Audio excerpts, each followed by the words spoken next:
why so few Americans live in this huge area of the East Coast. Interested to see what we got with this. Also appreciate if you guys can hit our subscribe button. Let's see what we got. Georgia, South Carolina, and North Carolina are home to over 26 million people between the three of them. That's a lot, Despite right? this, every major metropolitan area within these three states are located well inland away from the Atlantic coast, which is very different from the northeastern states and Florida. So why don't more people live in the empty East Coast?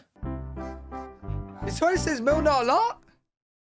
Hello and welcome to Geography by Jeff. Today we're off to explore another relatively empty region of the United States. This time though, we're heading to the southeast. And while this area does have millions of people living in it, compared to the Northeast and Florida, it's quite odd that there aren't more people living on the coast of this region. And as usual, there's a geographic reason for this. Exploring the empty East Coast.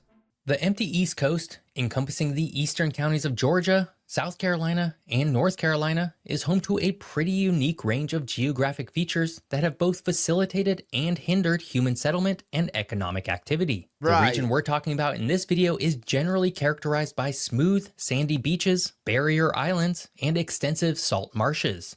These barrier islands, while very picturesque and emblematic of the southeast coast, offer a sort of double-edged sword. They provide some protection against the wrath of the Atlantic, but are often not stable enough to support large-scale, permanent human activities such as major port operations. Further inland, the land starts to rise gradually into the rolling hills and low mountains, offering a different set of opportunities and challenges. This geography has influenced the types of industries that have flourished here, historically centered around agriculture, especially the plantation economy of cash crops like tobacco, cotton, and rice in Georgia and South Carolina. It was this penchant for plantations and agriculture that would eventually lead to a drastic increase in slavery within these states, as running such enormous operations required an incredible amount of labor. This part of the Southeast history has left an indelible mark not only on the economy of the region, but also the demographic makeup of the Southeast, which is still home to the majority of Black Americans. As of 2021, the entire southern region of the United States was home to about 56% of the country's Black population, with Atlanta alone being home to about 2.2 million, behind only New York City. In North Carolina, the topography becomes a bit more So that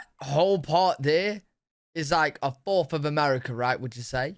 But holds 56%. Okay, mad. Varied, with the flat coastal plain giving way to the elevated Piedmont region and eventually the Appalachian Mountains, adding forestry and mining to the region's economic activities. The empty East Coast is also marked by significant rivers such as the Savannah, which also serves as the natural boundary between Georgia and South Carolina, and the Cape Fear River in North Carolina. But while these rivers have been essential for internal trade and transport, they were not large enough to facilitate any meaningful amount of maritime trade in the same way that the Mississippi River and St. Lawrence River were for the Midwest of the United States and Canada, respectively. Finally, another important aspect to consider is the region's vulnerability to climate extremes, particularly hurricanes. This has not only shaped the...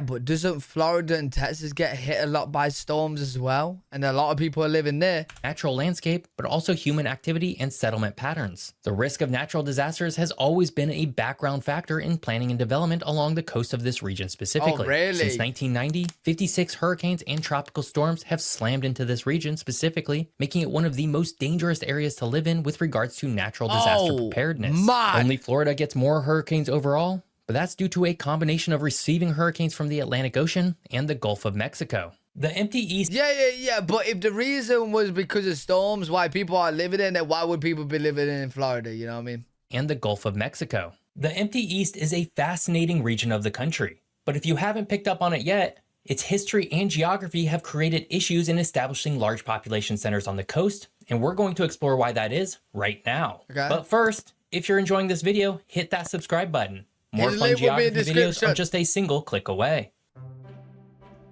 Plantations, industrialization, and natural harbors. The southeast coast of the United States, specifically the states of Georgia, South Carolina, and North Carolina, evolved in a much different manner from their northern neighbors. Unlike states such as New Jersey, New York, and Massachusetts, with their deep, glacier-carved harbors that facilitated the growth of major urban centers, the southeast coastline has a vast swath of barrier islands, salt marshes, and flat plains. The absence of natural harbors along this stretch meant that these states never developed into significant maritime trade hubs. Right. And it's this geographic constraint that led to a cascading effect on the region's population, steering it towards an agricultural focus that has had lasting implications well into today. The region's barrier islands provide some shelter against the Atlantic Ocean, but aren't actually stable enough to support large-scale maritime activities required for major port activities. But if this is on the coast, they're chilling, mate. They ain't worried. You would think that they will get swept up by some storms, no? New York City, for example, is built on a natural harbor that was formed by Beautiful. glaciated ice tens of thousands of years ago, which has allowed it to pack so much weight on top of it with minimal impact. Without the benefits of natural harbors, the southeastern states couldn't easily partake in the transatlantic trade that catalyzed the industrialization and urbanization of northeastern cities. Instead, the Southeast saw a growth of the plantation economies driven by cash crops like rice, cotton, and tobacco. Wait, so you're telling me if they built like a New York on one of the edges of these coasts, yeah, what, it's just going to collapse? How would you know if it's, you know what I mean? Surely, like, back in the day, they would be like, yo, no, we're building on here.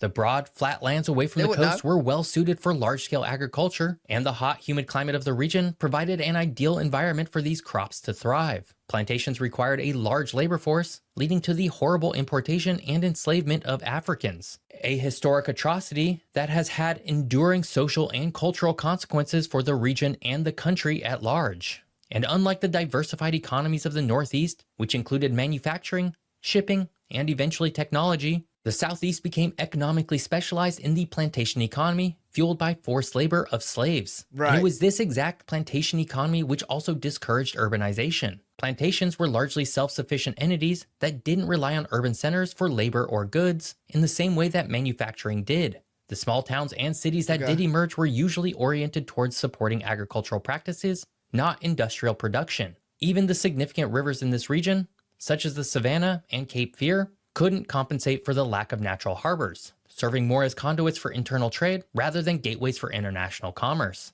Today, the legacy of this geography continues to be felt. Even as the modern economy diversifies and technology diminishes the limitations of geography, the Southeast's historic focus on agriculture has left an indelible imprint. Although cities like Atlanta and Charlotte have emerged as major metropolitan areas due to becoming transportation hubs and diversifying their economies, the coastal areas still bear the marks of a bygone era dominated by plantations and an agrarian lifestyle. Why so few people live in the empty East Coast? While the coastal regions of Georgia, But, like, didn't he say at the start of the video, it's 26 million? That's a lot of people, right? South Carolina, and North Carolina are rich in natural beauty, they haven't attracted the dense populations we see in areas like the Northeast, Florida, or even the nearby metropolitan. You know what? I see why people are living in Florida.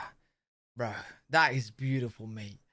That is beautiful. Or even the nearby metropolitan centers like Atlanta and Charlotte. Setting aside historical factors such as the lack of natural harbors and a plantation-focused economy, several contemporary reasons explain this discrepancy in population density. Cities and metropolitan areas are the primary magnets of population, and job opportunities in these coastal regions are often less abundant and diverse compared to other regions of the country. While tourism and some forms of agriculture and fishing are prominent, there just aren't that many jobs within these industries as compared to Hey, hold on.